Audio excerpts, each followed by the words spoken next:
live. Hi, Chris Hughes. How are you? Just like that. I'm good. How are you? And just like that, but you didn't have anything to do with just like that. That's Sarah Jessica Parker and Darren Star and all that stuff. This is Chris Hughes, his own fame. I know him as a dad fame, but you may know him from Facebook as well. And he has a new book out. It's called Marketcrafters. It is a Yeah. fascinating book. Thank you for joining. How you doing? I'm doing great. Thank you for having me. So as we were having a little discussion before about market crafters, and you talk about terms that are new terms that you have to explain to people what they are. So let's talk about market crafters. You say markets don't exist in nature, that they are Right. designed, constructed, manipulated. So tell me what market crafters is, who are the real market crafters right now, and who's getting left behind in their design. So, market craft is when people in government harness the power of private sector entrepreneurs, business people, for public goals like making Americans richer or safer or their economic lives more stable. So I wrote the book to sort of dispel this old idea that markets are organic, sort of self-regulating, natural forces, and the best that we can do is have government come in and intervene, sort of like an emergency room when they go sideways. Mm-hmm. That's not true. The history is very clear that actually a lot of the time what we do is we harness these market forces to make financial markets more stable or to make gas prices lower or to build chips in this country. And we can learn a lot from those experiences and lower costs for families, create a kind of economic world that we want to live in that's more stable and more fair. So that's why I wrote the Fascinating. book. I've got another question because I have some written questions and, of course, some on the top of my head. But how does this relate to what's going on right now, Chris? Because you got Yeah. the tariffs, you got the economy, you got um, we're in a technological or a tech world right now where so many people in Silicon Valley are making all the money and yada yada yada. How does this relate to what's happening in our world right now? Well, we got a lot of challenges. So we've got to be clear about that. These tariffs are going to send the United States into recession already. We're seeing that people expect inflation to go up. People are more anxious than they've been almost since the beginning of taking the surveys around this stuff. Businesses are not investing anymore. Everybody's just bracing for the future. And that's going to create a lot of damage. We just came out of an inflationary period. Nobody wants that again. But the estimates are that the Trump policies are going to increase costs for the average family from between $2,000 and $4,000 a year. So we're going to have a Wow. lot of problems. And the reason I wrote the book is to be hopeful and help us build an agenda that will create an economy on the other side that's more fair. I think we came out of this Biden period. I was frustrated. A lot of people are frustrated about prices going up and a lot of things that happened, and people don't want to go back to that. But nor do people want to go back to the free market bailout central thing that led to the great Hmm. financial crisis. And people don't want Trumponomics. Well, I think a lot Hmm. of people, some people do, obviously, but a lot of people don't. And so the idea of what I'm trying to do is say, hey, there's a better way. We can use the power of private markets and say business is good, but business doesn't just run on its own. It's got to be pointed in the direction to make the economy more functional and more fair. And so this is a roadmap for how to do it. It sounds like when as I was reading the book and then also listening to some of your interviews, it sounds like that because you were there for the inception of Facebook, right? Back in And the you've day, learned a 20 lot years from ago. that. But I'm sorry. I said back in the day, 21 years Back ago. in, yeah, yeah. So it sounds like things have changed. I don't know if they have changed in the markets or in the world, but also within you. And it sounds like you had to. Whoa, there you go. It sounds like you had to. It sounds like you had to unlearn some things. Am I wrong about that? Did you have to unlearn Yeah. some things about capitalism since you started with Facebook and going? You went back to business school, right? Yeah. I wouldn't say unlearn, I'd say revise and expand. So, Ah. yeah, I used to think, look, I grew up in North Carolina in the 80s, and both my parents were conservative. And I grew up thinking that government was mostly the problem. And if we could just get government out of the way, then people could get good paying jobs at businesses that they believed in. And that was the route to prosperity. And so, my life, as you were saying, has taken all these twists and turns, co-founder of Facebook in 2004. That changed my life dramatically. I'd been a financial aid kid at Harvard, and by 2012, all of a sudden, I had all kinds of wealth and privilege that I couldn't have dreamed of. In 2008, I worked for Barack Obama for a couple years in that early campaign. So I knew I was interested in politics. I remember you Also, running for office. say it again. You ran for office too. No, I, I don't know I thought about you that. ran for office. No, No, you my didn't. husband did. My Oh, your husband. husband. Oh, that's right. That's right. That's right. That's right. Sorry. No, I never And had we'll that. talk about that That's because your right. life has changed and kids and all of that stuff. But go on. Yeah, but anyway, so in 2016, I started working on economics, and you're right, I went back to school. I got a master's. I'm finishing a doctorate now, and I learned that the things that I care the most about are thinking precisely about how do we make the economy work better. Because I did grow up middle class. My mom was a public school teacher. My dad was a traveling paper salesman. I'm not that now, and I got lucky, but the vast majority of Americans feel like we're stuck in place, and so it's it's what I love doing is trying to figure out, well, how do we make this economy more fair, one that creates one that has fewer billionaires and less poverty. And the more that I work on these topics, the more you can see the recipe. You can find these policies that do it. We just have to build the political will to get it done. Well, I thought it was interesting because you argue, I think you argue, and you can correct me if I'm wrong, that markets are political, which I think is sort of a radical statement. Why do you think America works so hard to pretend that they're not? Mm. It's a complicated idea. I find that even on this, I've been talking about the book for a couple weeks now, and people really don't like government. I get it. A lot of time, government isn't working. And then when it does work, we almost don't see it. I was talking with somebody last week about how, and he was saying government never works. And I happened to be in the back of an Uber on the phone with him. And I was like, right, but I'm on a road built by government with a driver Hmm. that is licensed by government, talking on a Hmm. phone that has GPS because of all those satellites in the air because of Hmm. government, where the touchscreen itself was a result of R&D funding. And that's not to say that Apple and Steve Jobs and Tim Cooks weren't brilliant. In fact, we have to have those private sector entrepreneurs to get it over the finish line.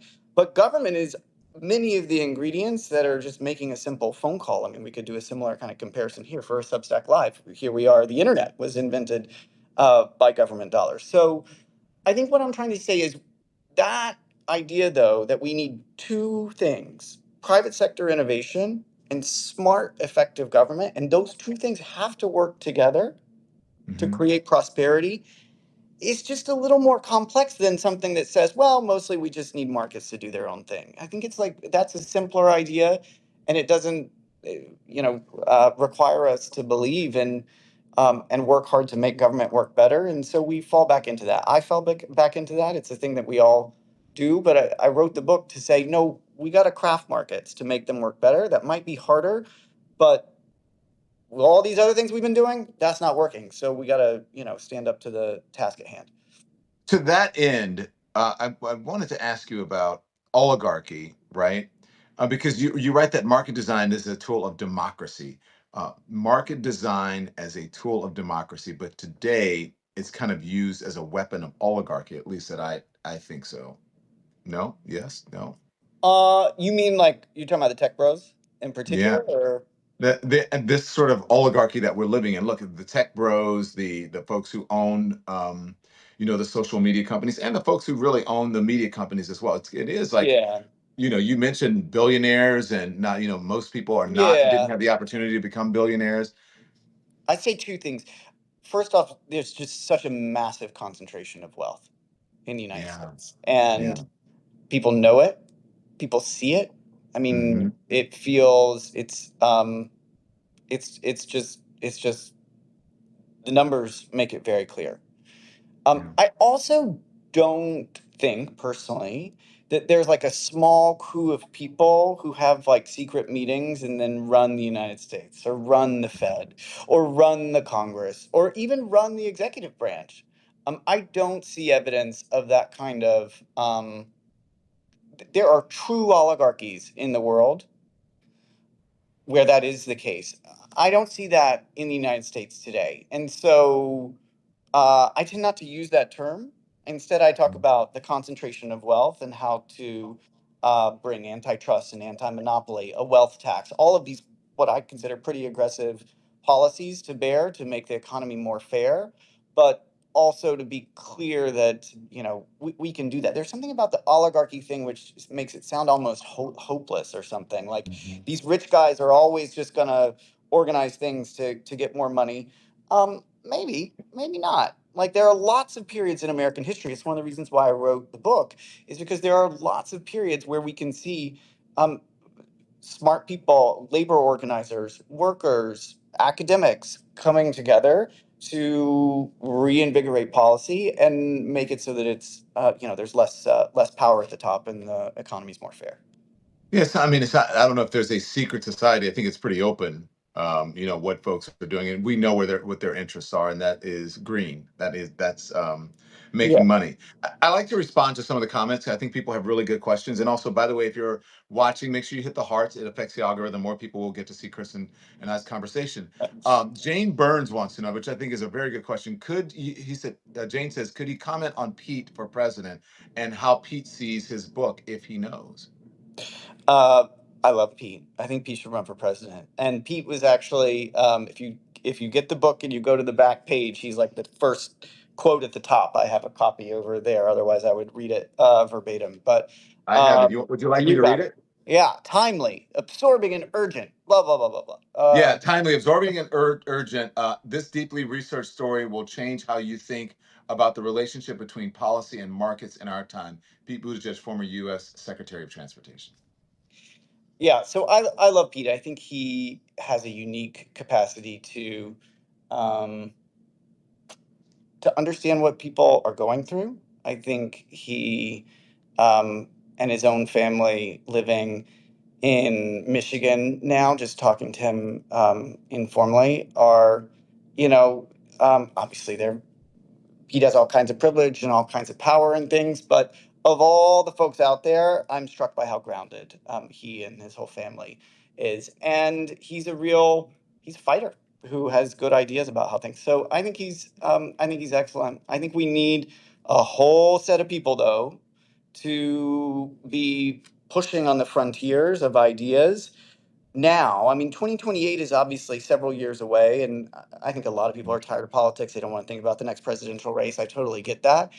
And we got to start planning now. Like the Republicans had Project 2025 for years in advance, which means that when Trump got in the White House, he's been able to move quite fast on a Yeah. whole set of policies.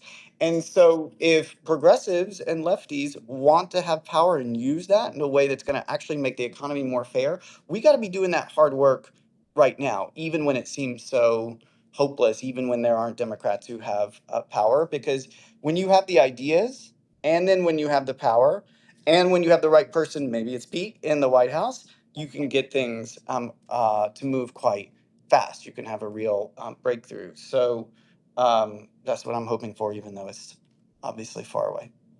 You're talking about the tech bros and oligarchies. Joan Allen says, "What about Musk?" What about him? He's still going. Um, I mean, I was on the Daily Show a few weeks ago, and Jon Stewart said that I think he called Musk a market crasher or something like that instead of a market crafter, obviously. And that stuck with me. You know, ironically, I think that what Musk and a lot of those folks are doing is really important. I want government to be more efficient. I want it to be more effective. I talked to a lot of people in the Biden administration in doing the research for this book, and I would say almost all of them would agree that Mhm. government needs to be trimmer, faster, more efficient. All right, that's not But what it Musk is matters how doing. you do it, That's not what Musk is doing. I mean, they are right? smashing the institutions of government. And maybe one example, one crisp example that nobody seems to be talking about would be helpful. The IRS over the past few years had made it possible to file your taxes in 5 clicks online through something called direct file. You could even do it on your phone, depending on how simple your tax return is. They've rolled it out first as a pilot. Hundreds of thousands of people use this pilot to file their taxes this year. Efficient, no fraud, like 95% approval rating. This should be the future of how we file our taxes to make government more effective, efficient. The week after tax day, they killed it. They canceled the program. Wow. The whole point of the program is to make government more efficient and effective. Why would you do that? Their ostensible reason is because, oh, well, it's not worth the investment. You're going to have to uh, invest some money to make government work better. So I find it depressing. I mean, I think the good news though is with a lot more people focusing on how do we make government more efficient and effective, we can work on those ideas now so that we can get direct file, that was the name of that program, back in place and have that in a lot of other spots across the government, because we are going to have to rebuild on the other side. And I think it's not, nobody just wants to put everything back the way it was because it wasn't working great before. So the opportunity will be how do we make things efficient and effective, and we gotta start working on that right now. And now a word from our sponsors. Support comes from ZBiotics. I have to tell you about this game-changing product that I use before a night out with drinks. It's called Pre-Alcohol. ZBiotics Pre-Alcohol Probiotic Drink is the world's first genetically engineered probiotic. It was invented by PhD scientists to tackle rough mornings after drinking. Here's how it works. When you drink, alcohol gets converted into a toxic byproduct in your gut. It is a buildup of this byproduct. It's not dehydration that's to blame for rough days after drinking. Pre-alcohol produces an enzyme to break this product down. So just remember to make pre-alcohol your first drink of the night. Drink responsibly, and you'll feel your best tomorrow. So I have tried this product and wanted to try it, and it worked for me after a night out of drinking, and I felt great the next day. So go to zbiotics.com/lemondrops to learn more and get 15% off your first order when you use lemon drops at checkout. ZBiotics is backed with a 100% money back guarantee. So if you're unsatisfied for any reason, they'll refund your money. No questions asked. Remember to head to zbiotics.com/lemondrops and use the code lemondrops at checkout for 15% off. Thank you to our sponsor. Now back to the show. You know, you mentioned in the book you open with you going on CNBC, right? And there's this argument going on between Kieran and Andrew Ross Sorkin. And Mm-hmm. someone, as a student of television, I know how those things are. And then you come out of the break and you pretend nothing ever happened, and then you get back to it and the thing, and like we were talking in the break, blah blah blah blah blah. But you said, and the reason I bring that up is because I want to ask you this. You said the term market crafter. It sounds to me, it sounds almost neutral and noble. And you said Yeah. that you gave an answer on that program that satisfied no one because it was kind of too both sidesy, right? The what do you call the ones crafting the market, that are the folks who are widening the inequality, suppressing the wages, consolidating the power? Shouldn't villains be named? Shouldn't you name names here and Yeah. take a stand on it? Yeah, for sure. So marketcraft is not actually a values-based word. It's a description of a way of administering and managing markets. So half the characters in my book are Republicans, some of whom are Hmm. libertarians who are using marketcraft to do things like make the treasury market work in some cases, or make energy prices more stable in others. And then half of the folks are progressives and lefties. Listen, I'm left of center, as you and your viewers can tell, so I tend to be more sympathetic to those. But I will say that there are a lot of folks on the right who have been very effective market crafters. Now, a crisp example of what you're talking about is crafting a market for a goal that I would not believe in is Alan Greenspan, who was the chairman of the Federal Reserve for 20 plus years, starting in the late 80s all the way through 2008. And most of your viewers probably know about him, but just one click on the general, take on his career. He was a very powerful Fed chair who everybody loved. Clinton loved him, Bush loved him, everybody loved him, and he generally was thought to be a deregulator, getting rid of the rules. All right, that's true, and he was also a market crafter because he was obsessed with financial innovation. He Hmm. wanted markets to work faster and what he would say would be better with more products, more complexity because he thought that the more efficient a market was, the more you'd have market discipline and the safer it would be. So, in other words, if you had a new fancy product that enabled me to see that this other bank wasn't doing well, I could short the bank stock. The rest of the market would know it. That bank would have higher funding costs, and everybody would, work together to get that bank back into shape naturally, Mhm. right? So that vision was disastrous. He leaves the Fed in 2006. And of course, we have the great financial crisis in 2008. Lehman implodes, everything goes off the rails. However, he had a theory, he had a mission to make financial innovation more common. And then he used all kinds of powers at the Fed to make that possible. And then we got the disaster that comes of it. So, marketcraft can be for things that are quite dark, and it can be for things that are much more promising. But the reason that I wrote the book, the reason that I'm talking about all this stuff is because only when we understand that this is going on can we actually talk about how to do it in a smart way in the past. So if we just say, oh, markets are free, you can't worry about them, maybe you can bail out a bank, then we'll never get anywhere. So, is this a book for everyone? How? And the reason I ask that is that how do you explain for the folks who don't, most people don't have stocks, quite frankly, in America, right? Many people don't have 401ks. Many of them don't have a retirement. So for a person, just the average layperson who obviously may not be familiar with these terms, who may not have, much stock in the stock market, but they love Trump or Biden or whomever. Donald Trump is back in office. So this conversation, you think, around market design, is it even possible in the mainstream, or are we in an era of performative populism where real reform gets buried under the culture war? Well, I wrote the book because I love stories and I love policy too. I'm a wonk. Like I can get into all the details, but the things that I remember, and to be honest, I think the books I want to read are about people. And Mhm. and I wanted to put a spotlight on who are the people who actually figured out how to make government work, because everybody tells me all the time the government cannot work. It's a mess.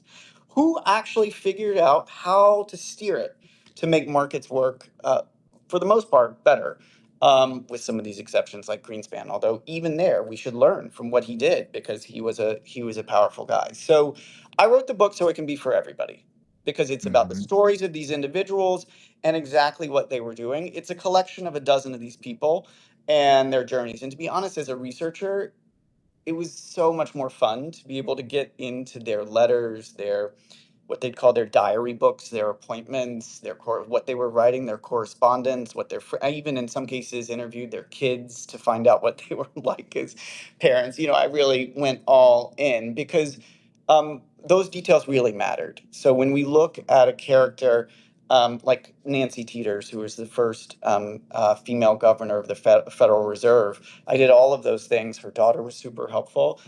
Once you understood that this was a fierce woman who, on her first Mhm. day at the Fed, first woman ever in the room, enormous cavernous space, dozens of people around the table. She walks in and she's wearing a Corvette red dress.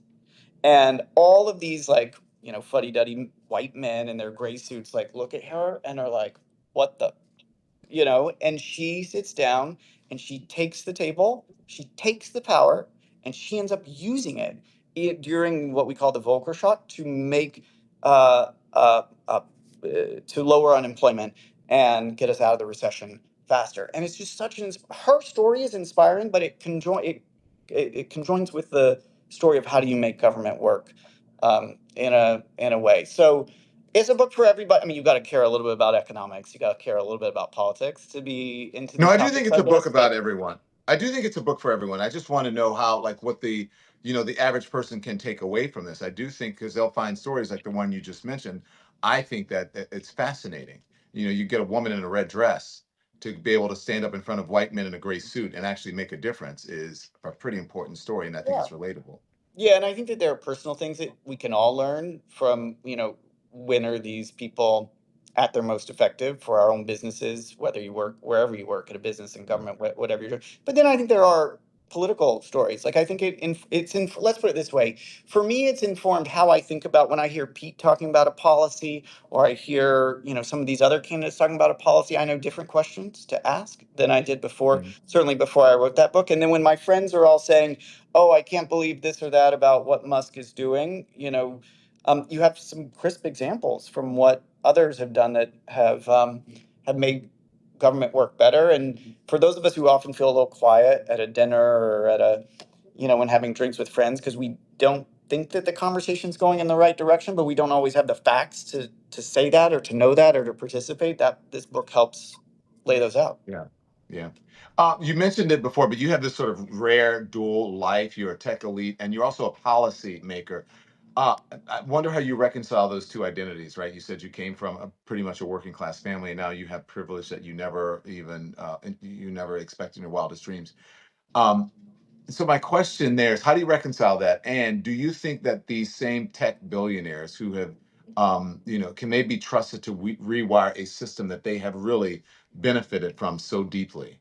Well, the second question I is a guess the lot answer easier. is The no. second question is a lot easier than the first. No.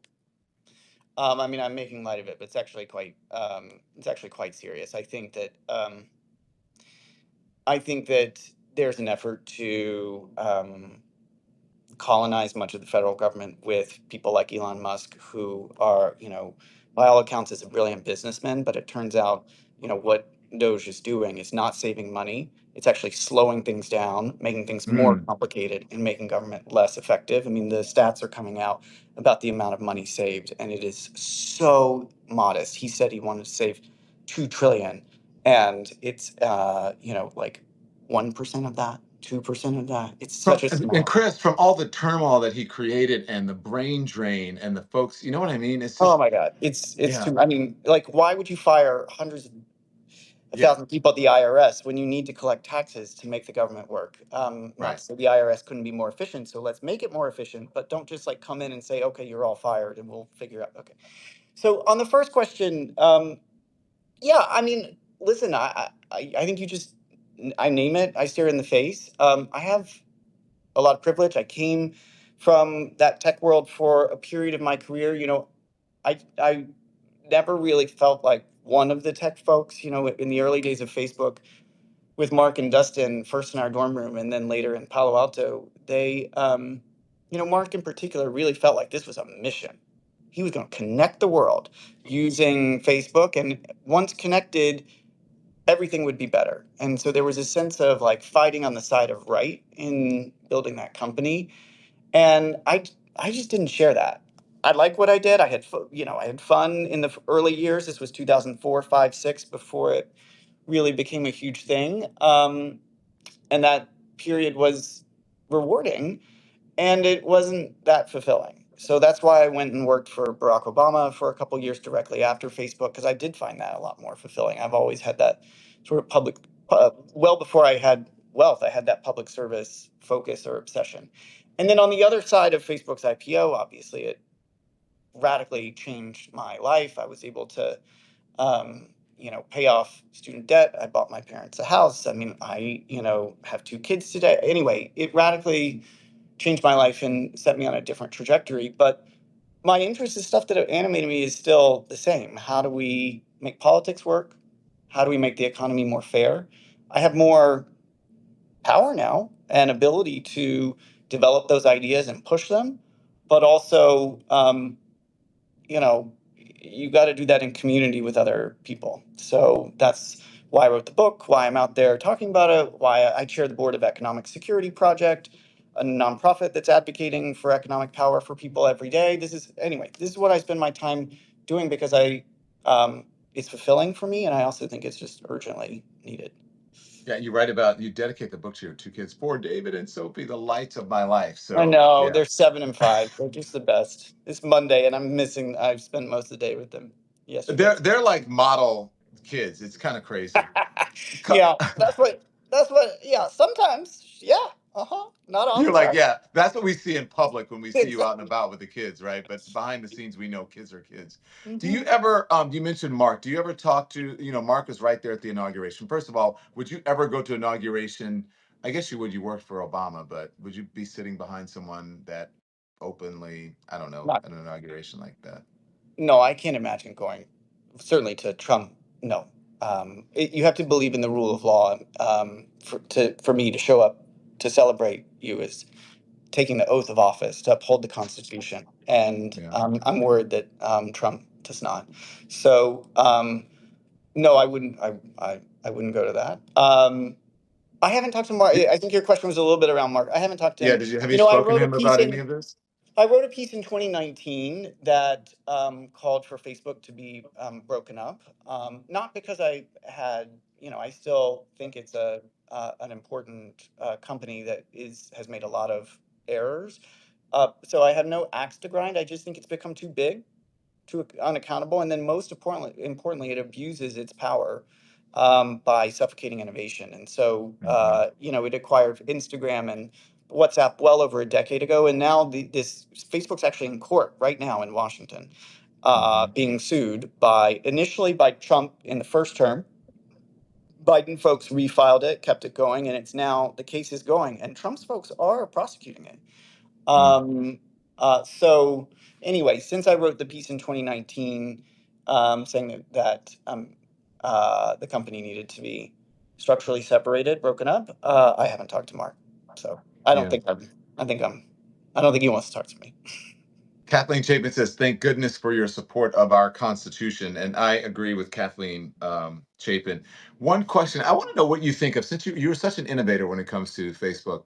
What do you think of these other platforms like TikTok and all those things that are kind of about Snapchat but mainly TikTok, which is sort of taken over social Yeah, media this I week? have. I think I have a business sense and then like a personal sense. The business sense is, I think it's good to have competition. It's good to have innovation. And my concern in social media is that outside of TikTok, there's no real competition for Facebook or those properties. Instagram and WhatsApp were acquired 10 years ago, and with the Hmm. exception of the addition of stories on Instagram, Hmm. I challenge people to say, what has really changed Not about much. those platforms in a decade since Facebook bought them? The whole core of that case is that by buying them, they purposefully squashed them. They starved them of resources, did not enable them to develop. They neutralized competitors. Well, the whole point of Hmm. capitalism is to have fair competition that is, orderly, and in some cases it can be pretty intense. But I think the competition is a good thing because it makes markets better. So in that sense, I think TikTok offers some competition, which I think is a good thing. In more a personal sense, I use it for a little while, but it wasn't that, I don't know, the algorithm. I think I never quite. I'm not sure the algorithm was quite good enough for me, Well, and so I I used it was for a going to little say the bit, and then I algorithm. I dropped it. That's Yeah, but I'm gonna say the algorithm, Chris. That's what I mean. That's what draws people in. Like people are addicted, and that's what folks who want to acquire TikTok, they want their hands on that algorithm. So you're not. It just the algorithm didn't pull you in. You're a It's different just breed. Is bad. that I what you're guess it's saying? good for everybody else and not for me. But no, I don't know. Social media in general. My son asked me on Saturday, maybe it was yesterday morning, one morning this weekend, when do I get a phone? And he's 7 now. And Oh, wow. I made a bad joke. I said 18. Just because obviously it's not going to be 18, but I was trying to set a high expectation. And of course, because he's 7, he didn't understand I was joking. And then I like took a beat and then I apologized to him and I was like, okay, I didn't, because he got upset. And okay, it's not actually going to be 18, but it immediately, I do want to delay it as long as I can, Yeah. because I don't think that the phones for super young kids at 13, 14, 15. I think it is, listen, it's hard for me to know when to engage on my phone as like a Right. 41-year-old who grew up with this technology. I'm constantly struggling with it. And so I guess I want my kids to do that later. So I Yeah. have a lot of feelings about all these social media companies, both as companies and platforms and products. Well, um two things. I love that. I'll share a little story. Chris told me a story that I think you won't mind me sharing it about him on Mother's Day at the food court in the mall with his kids, which I thought was fascinating to see you Mhm. guys with your kids in a food court. And which is great, just like they're just like us, we're just like everybody else, right?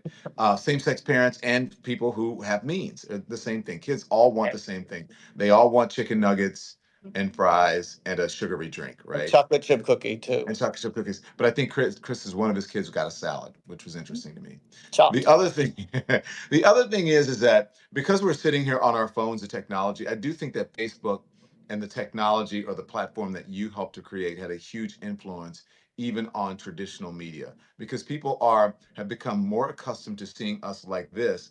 And as a matter of fact, they prefer it rather than watching someone with a face full of makeup in a glossy studio. And that's really been a learning experience Yeah. for me. But it's also helped me to be able to engage in my life more. And when I Yeah. finish with this, I'm just going to go walk my dogs because I get to Yeah. do this wherever I want. And I Yeah. think that's great for everyone. That's one of the good things I believe about what you Yeah, do. I do too. And that's the thing is that there are so many awesome things that social media really has done. And I mean, this kind of interaction, I think, is one, but also just sort of flattens, it makes it easier for people to participate. I have a Substack that I started, and I guess I could have done that in a different world, but I just sort of did it somewhat spontaneously to get thoughts out there.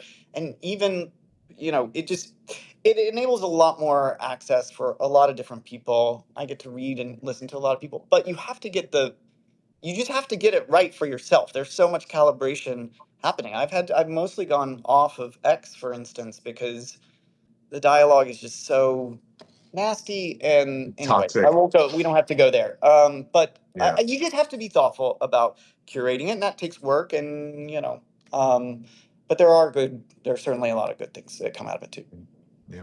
Well, the book is called Market Crafters: The 100-Year Struggle to Shape the American Economy. And it is by Mr. Chris Hughes, who is also a friend. And I really appreciate you writing this book. And I appreciate you coming on the Substack. And we're going to share it on all of our platforms, which is what we get to do in large part because of the platform that you helped to create. So thank you, sir. Good to see you. You're Hi the to the best. family. Thank you. Thank you. Thank Nice to you. see you. Talk Thank to you you. later. Bye, Chris. Bye. Bye, everyone. Thanks everyone for watching. Your support means the world to us. So make sure you hit the like button and you subscribe to our channel to make sure that you never ever miss a video. We're live every day, 10 a.m. Eastern time. We drop even more content at 2 p.m. Eastern and 5 p.m. Eastern. And if you want more Don Lemon Show content, we'd love for you to become a member of the Lemon community, where you will receive access to special community posts. You'll get exclusive content and members only live shows. So head over to our channel page or click the join button on this video. Again, thank you for watching. We appreciate your love and your support, and we will see you next time.